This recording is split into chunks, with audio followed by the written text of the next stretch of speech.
ሃይማኖት ያፈላልኝ ሃይማኖት ተቋማዊ እዩ እምነትማ ግለሰባዊ እዩ ልብል መረዳእታ ለመሃብ እዩ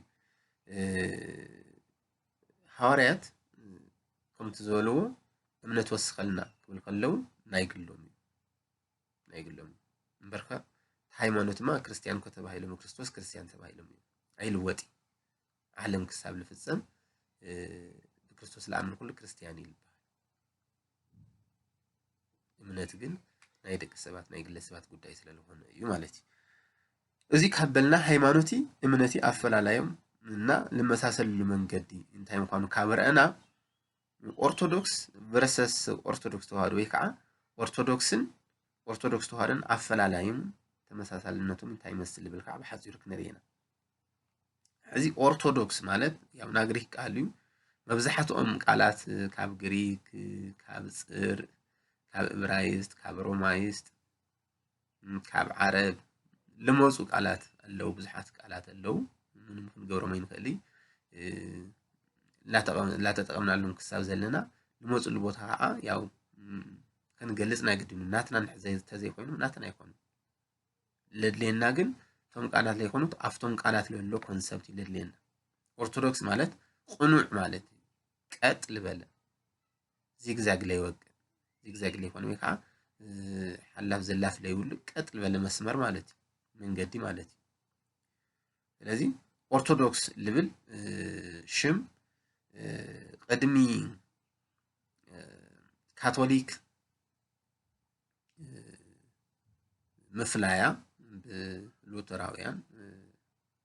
ب17 ክፍለ ዘመን በ17 ክፍለ ዘመን ከባቢ ቀድሚ መፍላያ ካቶሊክ ተባሂሉ ቀድሚ መፍላዩ ዝጽውዕሉ ነበረስም እዩ ካው ድሓር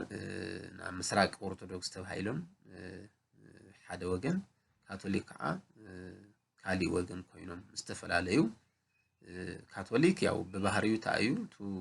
ለካይዱ ሃይማኖት እግዚአብሔር ወልድ ኢየሱስ ክርስቶስ ካምል ተወለደ ኳላ ለአምኑ ተሆነ ግን ስጋይ መለኮት ይልተፈላለዩ እዩ ስጋ ናባዕሉ ናይ ስጋ ስራሕ ይሰርሕ መለኮት ከዓ ናይ ባዕሉ ስራሕ ይሰርሕ ኢሎም ስጋይ መለኮቲ ዋላ ቃል ስጋ ይኹን ክርስቶስ ይወለድ እምበይ ስጋይ መለኮቲ አይተዋሃዱ ሓደ ይኮኑ ናይ ባዕሎም ስራሕ ይምሰርሑ ነይሮም ለምሳሌ መለኮታዊ ለሆነ ስራሕ ክሰርሕ ከሎ መለኮት ዝሰርሖ ኢሎም ይአምኑ ደካማ ለሆነ ለምሳሌ ምጥማይ ምጽማ ምድኻም ምሕማም ወዘተ ዚአቶም ደካማ ስራሕ ትክሰርሕ ከሎ አዚና ስጋ ስራሕ ኢሎም ስራሕ ላፈለይሉ ስለዚህ እዚኢቱ ክልኤ ባህሪ ለብሉና ክልተ ባህሪ እዮም ስጋ ባህሪ ለወይኑ ናመለኮት ባህሪ ለወይኑ እምበይ ቶም ክልተ ባህሪ ሓደ ይኾኑ ኢሎም ለስተምሩ እዮም ማለት ካቶሊክ ማለት ሓደ ሰብ ቢውህና ምስ ካቶሊክ እኮ አፈላላይ ይብልና ይብዙሕ ሳቶም እኮ መቤታችን ይኽበሩ እዮም ይብል መቼም ለይምፍላጥ ጽቡቕ እዩ ሓደ ጊዜ ሓደ ተንኾን ደስ መለና ሓደ ክንኾን ወንጽሊ ነገር ግን ሓደ ገብረና ዘይኻል ሓደ ንሳቶም ለኑና ለዲና ለቅድስት ድንግል ማርያም አርያማዊት ገይሮም እዮም ሰማያዊት ሰብ ላይ ሆነት ካብ ሰብ ተፈጠረት ከሰብ ተወለደት ካብ ኢያኪም ካብ ሐናል ተወለደት ሰብ ላይ ሆነትስ ካብ ሰማይ ለመጸት ሰማያዊት ያ ክሳምዋል ለሆዱ እዮም እዚ ከዓ ክሕደት አዲና ቅድስት ድንግል ማርያም ካብ እና ካብ ቅድስት ሐና ካብ አባው ካብ ቅዱስ ኢያኪም ተወለደት ሰብ ያ ሰብ ናትና ወገን ነገር ግን ብኽብራ ካብ ሰብ ላዕሊ ካብ ፈጣሪ ብታሕቲ እዚ ናይትና ኦርቶዶክስ ተዋህዶ ሃይማኖት እምነት ሳቶም ግን ክንዱዚ ለአክል ሰማያዊት ክሳም ምግባር ለአክል ክሕደት አለውም ኣብ ክል መቤታችን አለው ማለት ኣብ ቅድስት ድንግል ማርያም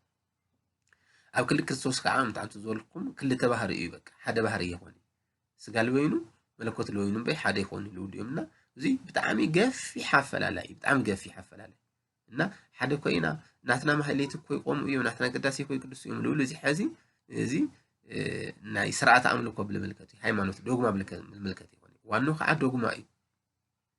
ለዶግማ ለመፍጻም ስርዓት አምልኮ ወይ ከዓ ቀኖና ለሰራዕ እምበይ መጀመሪያ ከመጽለሎ ዶግማ ሃይማኖት ላይ ሁሉ ስርዓት ክለ ይኸል ካፍታ ሃይማኖት እዩ ልልዓልቱ ስርዓት እና ብልተወሰኑ ስርዓታት ሓደ ንመስል ሓደ ከምስሉ ልኩል ነገራት ስለሌለው ሓደ ኢና ማለት እዚ ያው ይውህና ወይ ከዓ ዘይምፍላጥ እዩ ምን ክግበር ይከኣል ግን ክንፈልጥ ክንኽእል ኣለና በፍጹም ኣብ ክሊ ክርስቶስ ለለዎም ይኹን ኣብ ክሊ መቤታችን ለለዎም እነና ቅድስት ድንግል ማርያም ለለዎም ትምህርቲ እዙይ ስለ ልመስል እዙይ ከዓ ብጣዕሚ ገፊሕ ኣፈላላ እዩ ክርስቶስ ክልተ ባህሪ ኢልካ እዙይ ፀርፊ እዩ ክሕደት እዩ ኣዴና ቅድስት ድንግል ማርያም ሰማያዊት እያ ሰበይ ኮነት ማለት እዙይ ከዓ ክሕደት እዩ ማለት እና በፍጹም ክንመሳሰል ኣይንኽእል እዩ ሰዓትኩም ስለዚ እዚ ትምህርቲ እዚ ግን ኣፍቶም ምስራቃውያን ኦርቶዶክስ ልበሃሉ ነበሩ ካብ ካቶሊክ ተፈልዮም ኦርቶዶክስ ልብል ስም ሒዞም ልንቀሳቀሱ ነበሩ እቲ ክሕደት እዚ ስር ላሰደደ መንፍቅና ላበዝሐ ስለልመፀ ወለድና ኣብቲ ግዜ ዝነበሩ ሃዋርያን ኣበው ልበሃሉ ወለድና እንታዮም ገይሮም ጉባኤ ሰሪዖም ኦርቶዶክስ እኹል ይኹን ምክንያቱም ኦርቶዶክስ መሸቀጥ ይኹን ይለሉ ስለዚ ኦርቶዶክስ ተዋህዶ ክበሃል ከለለዎ ምክንያቱም መለኮቲ ስጋይ ተዋሂዶም እዮም ሓደ ኮይኖም እዮም ሰብ ልኾኑ ዓለም ለድሕነም በይ መለኮት ለወይኑ ስጋ ለወይኑ ይኾነ ስለዚ ተዋህዶ ልብል ቃል ክውስኾ ክኽእል ኣለዎ ወልደ ኣብ ወልደ ማርያም ብተዋህዶ ኸቢሩ ሓደ ኮይኑ ስጋይ መለኮቲ ሓደ ኮይኑ እምበይ ስጋ ለወይኑ መለኮት ለወይኑ ይኾነ ልብል ጽንሰ ሐሳብ ሃይማኖታዊ ትምህርቲ ለምውሳኽ ተዋህዶ ልብል ቃል ክውስኽ ኣለዎ ኢሎም ልወስኸሉ ኣሎ ስለዚ ብሰንኪ ክልተ ባህሪ ልብል ናይ መንፍቅና ትምህርቲ ኦርቶዶክስ ልብል ለኻሊእ ነገር ይዳረግ ስለልነበረ መሸቀጢ ስለልነበረ ኦርቶዶክስ ተዋህዶ ልብል ሃይማኖታዊ ስያሜና ክኾን ኣለዎ ተባሂሉ ተደንጊጉ ብሃዋርያን ኣበው ብድሕሪኡ ናትና ናይ ኦርቶዶክስ ተዋህዶ ሃይማኖት ስሙ ሃይማኖታዊ ተቋማዊ ስሙ ኦርቶዶክስ ተዋህዶ ክበሃል ኦርቶዶክስ እኹል ይሆን ልብል ስርዓተ ተሰሪዕ ማለት እዩ ኣብ መወዳእታ ሓሙሽተ ኣሕዋት ቤተ ክርስቲያን ልበሃላ ፋይቭ ኦሪየንታል ቸርችስ ልበሃላ ብዓለም ደረጃ ብዶግማ ይኹን ብቀኖና ተመሳሳሊ ኣብ ቀኖና የሓላፍ ዘላፍ ክህሊ እዩ ግን ተዋና ሃምታ አንተውለልኩም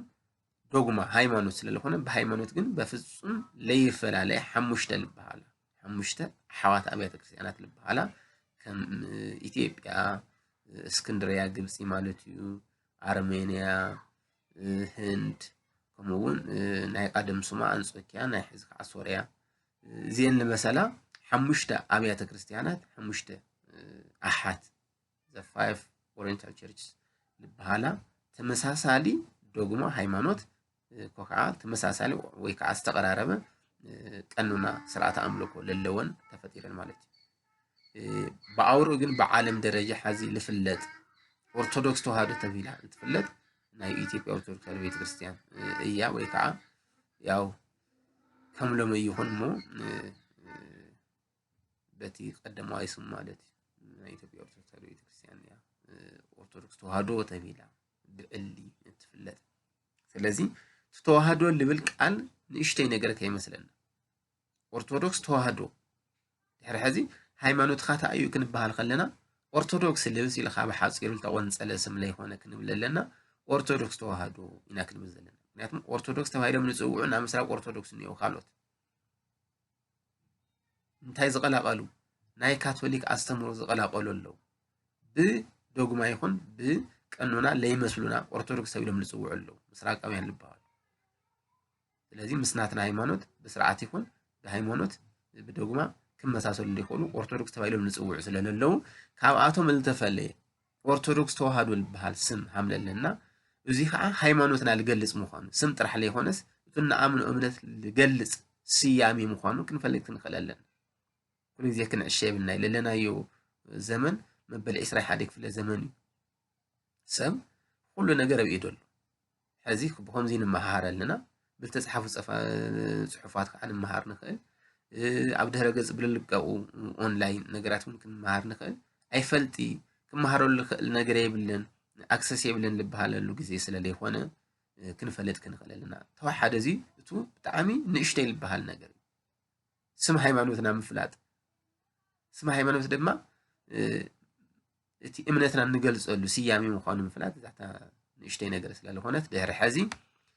ዓበየና ኣሰ ክሽወድ የብሉ ሃይማኖት ካታ እዩ ክበሃል ከሎ ኦርቶዶክስ ተዋህዶ ኢሉ ክምልስ ክኽእል ኣለዎ እምበይ ኦርቶዶክስ ልብል ናይ ዘይተምሃረ ወይ ከዓ ናይ ዘይተረድኦ ሰብ መልሲ ክህብ የብሉ ሃይማኖቲ እምነቲ ድማ ኣፈላላዩ ከምቲ አንተልወልና ይክፈለት ክኽእል ኣለዎ ልብል እዩ ነይሩና ሎማዓንቲ ትምህርትና አላ ዒሉ ለጀመረና አጀሚሩ ለፈጸመና ናይ አቦታትና ናይ ወለድና አምላክ ቅዱስ እግዚአብሔር ስሙ ለዘላለም ተመስገነ ይሁን ለተማህርናዮ ሁሉ ኣብ ልብና ናይ ሕደረና ከከም ዓቕምና ድማ 30 60 ከምኡውን ጽቡቕ ዝኾነ 100 ፍረ አፍሪና ናይ ስሙ ቀደስቲ ናይ ክብሩ ወረስቲ ክንኸውን አምላክ ናይ ፈቀደልና ናይ ደና ናይ ቅድስት ድንግል ማርያም በረከታ ረድኤታ ምልጃኣ ፍቕራ ጸሎታ ምስኩላትና ይሁን ዓድና ህዝብና እግዚአብሔር አምላክ በዓይነ ምሕረቱ ይርአየልናሙ ሓድሽ ዓመት ድማ ላብ ራህዋ ላብ ሰላም ላብ ጽጋብ ላብ ደስታ ለዊጡ እቱ ዝተፈላለዩ ሰብ ዝራኸበሉ እቱ ዝጠመየ ዝዕንገለሉ እቱ ልርሓቐ ዝቐርበሉ እቱ ኣብ ሰቃይለሉ ድማ እፎይ ልብለሉ ግዜ ይግበረልና እግዚአብሔር ክሳብ ቀጻሊ ግዜ እግዚአብሔር ምስኩልና ይሁን ሰላም ሁኑ